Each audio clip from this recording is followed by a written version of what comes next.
हमारी सहयोगी मेघा हमारे साथ मौजूद हैं और जरा मेघा इससे ये समझते हैं। मेघा, ये विपक्ष के जो आरोप हैं उन्हें और ताकत मिलेगी कि साहब सत्ता में आप खुद हैं, वो लोग जो ये मांग कर रहे हैं कि कब्र को हटाना चाहिए, तो फिर आप इस तरीके का बदलाव क्यों नहीं करते हैं एएसआई वाले उस एक्ट के अंदर कि रास्ता आसान हो जाए। पिछले साल भी 2024 में कितने करीब 18 के करीब एएसआई संरक्षित मॉन्यूमेंट्स थे महाराष्ट्र के अंदर जिनको साफ करने का रास्ता बनाया गया, उनको वो संरक्षण हटाया गया जो मिला हुआ था एएसआई के एक्ट के जरिए, तो फिर तब इसको क्यों छोड़ दिया गया? और अब अगर करना है तो हटाकर एक तरफ करें, ये आंदोलन करेंगे और जो हिंदू संगठन है उनको ये मौका दिया जाएगा कि वो इस तरीके से जगह जगह प्रदर्शन करें और माहौल यहां तक पहुंचे कि पुलिस मूक दर्शक बनी रहे और ये हंगामा, ये हिंसा। मेघा, रोमाना, पहली चीज किशोर तिवारी जी से भी हमें ये पूछना चाहिए कि एक जिम्मेदार विपक्ष होने के नाते वो क्यों शांति की अपील नहीं कर रहे हैं। ये जो पर्सनल दोस्ती और दुश्मनी वो अपने जवाब में निकाल रहे हैं, नितिन गडकरी जी एक तरफ, देवेंद्र फडणवीस जी दूसरी तरफ,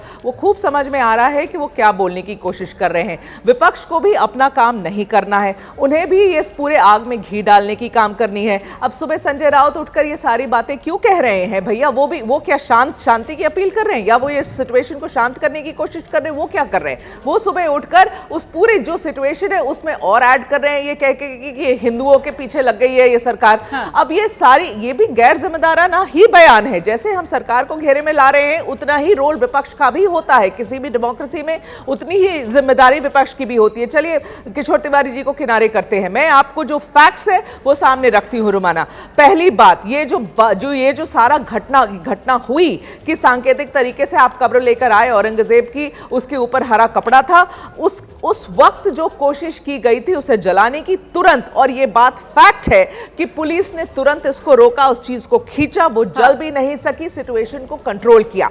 ये जो हम बार बार चला रहे हैं कि कुछ लोग कह रहे हैं कि भाई पुलिस नहीं आई, अगर पुलिस नहीं होती रुमाना उस वक्त जमीन पर, तो जो कल हुआ उससे कई ज्यादा भयानक स्थिति आज होती। पुलिस हर समय पे थी, पर जब इस तरीके से भीड़, बड़ी नंबर में, बड़े तादाद में जब भीड़ निकलती है दोनों तरफ से और पुलिस उसे कंट्रोल करने की कोशिश कर रही है, और निशाने पे कौन आ रहा है? तीन डीसीपी, निशाने पे पुलिस आ रही है सबसे पहले। रोमाना, इस बात को नहीं भूलना चाहिए कि ये जो प्रदर्शन हुआ ये पूरे स्टेट में कल हुआ है। हर कलेक्टरेट में जाकर बजरंग दल और बीएचपी ने अपना आवेदन दिया, कहीं भी कुछ नहीं हुआ। यहां एक जगह अगर यहां चूक हुई है और जो ये बार-बार, बिल्कुल, और ये जो हम कह रहे हैं मेघा कि पुलिस नदारत थी, ये हम इस आधार पर कह रहे हैं कि खुद बीजेपी के विधायक हैं नागपुर सेंट्रल से प्रवीण दटके, उनकी तरफ से कहा गया कि वो खुद पुलिस को फोन कर रहे थे और पुलिस जो है वो मौके पर नहीं पहुंच रही थी। मुझे लगता है कि दर्शकों को क्लियर रखना चाहिए कि हम किस बात की जानकारी किस आधार पर दे रहे हैं। और जो बात आपने कही वो बेहद महत्वपूर्ण है कि दिन में भी कई बार ऐसे मौके आए जब दोनों समुदाय आमने सामने आ सकते थे, लेकिन वहां पर पुलिस की भूमिका ऐसी थी कि पुलिस ने बार बार मामले को शांत कराया। ऐसा है कि शाम में पुलिस निशाने पे आ गई। हाँ। शाम में पुलिस निशाने पर आ गई। आपके खुद के जो आला अफसर थे जो जमीन पर उतरे हुए थे, पहले उनको निशाना बनाया गया। हाँ। पहले पुलिस को सामने से हटाने की कोशिश की गई और फिर ये सारा जेसीबी और जो गाड़ियां थी सब में आपने आग लगा दिया।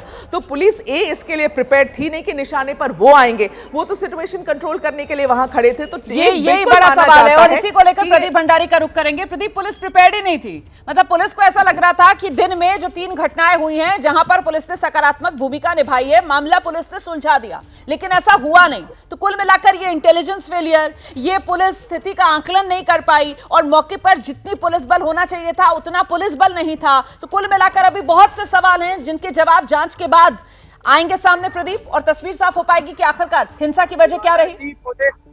रोमाना जी, पुलिस एक्टिव थी, इसीलिए ये दंगा जो है ये जो उपद्रवियों को 3 घंटे के अंदर कंट्रोल में कर दिया गया। अगर पुलिस एक्टिव नहीं होती तो ये इनका पूरी स्ट्रैटेजी जो थी ये पूरे शहर को जलाने की स्ट्रैटेजी थी, इसकी भी तहकीकात होगी। पर ये किशोर तिवारी कह रहे थे मुस्लिम इलाके, ये मुस्लिम इलाके करके क्या होते हैं देश के अंदर? मैंने तो नहीं सुना बाबा साहब भीमराव अम्बेडकर के संविधान में मुस्लिम इलाका है, हिंदू इलाका है। देश का हर इलाका किसी भी देश के नागरिक के लिए संवैधानिक रूप से जाने का अधिकार है। तो ऐसा कौन से इलाके जहाँ के अंदर देश के नागरिक नहीं जा सकते, प्रोटेस्ट नहीं कर सकते? कुछ इलाकों में क्या पत्थर रखे? क्या बात कर रहे हैं विपक्ष के लोग? क्यों नहीं ये खुल के बोल रहे हैं कि जिनने पथराव किया वो इस देश के कानून व्यवस्था के खिलाफ है, उनके खिलाफ कार्रवाई होनी चाहिए, वो एंटी नेशनल लोग हैं? कौन है वो लोग? क्यों नहीं हमारे देश का विपक्ष पत्थरबाजियों के खिलाफ एक शब्द भी नहीं बोल? किशोर तिवारी जी, आप पत्थरबाजों को बचा रहे हैं, आप पत्थरबाजों के खिलाफ कार्रवाई नहीं चाहते हैं क्या किशोर तिवारी? बोलिए। मैं रोमाना जी एक बात बताता हूँ। हाँ महाराष्ट्र के हर कलेक्टरेट पर एप्लीकेशन दिया गया हाँ और वहाँ शांतिपूर्ण तरीके से हुआ। हाँ नागपुर के अंदर ही ये भड़काऊ ऐसा क्यों हुआ? और जो मेरे नेता संजय राउत ने कहा है उसका कारण है कि अरे भाई, उपद्रवियों को लेकर भी दो शब्द बोल दीजिए। मैं बार बार आपसे कह रही हूँ, उपद्रवियों को बचाना चाह रहे हैं आप पत्थरबाजों पर एक्शन होना चाहिए, उनकी पहचान करके उन पर सख्त से सख्त कार्रवाई होनी चाहिए। ये कहने में क्या दिक्कत है विपक्ष को? क्या आप बचाना चाह रहे हैं? क्या आप मामले को और भड़काना चाह रहे हैं? क्या आप और समाज को हिंदू मुसलमान में बांटना चाह रहे हैं? किशोर तिवारी, नहीं, देखो रोमाना जी, आप मुझ पर इतना अन्याय मत करो। कल रात से मैं फील्ड पे हूँ। मैं चाहता हूँ और मैं नितिन जी के वहाँ पर बहुत अच्छी पकड़ है, उन्होंने पूरा माहौल शांत कर लिया है। और कुछ बच्चों ने ये किया और वो बच्चों को किसने प्रेरित किया था ये भी बात सर सब बाहर आ रही है।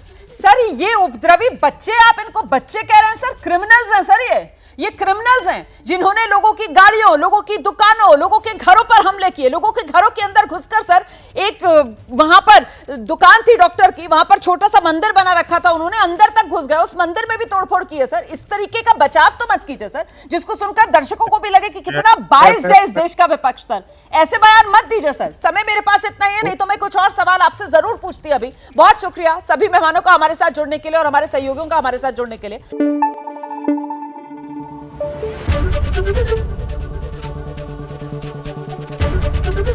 एबीपी न्यूज आपको रखे आगे।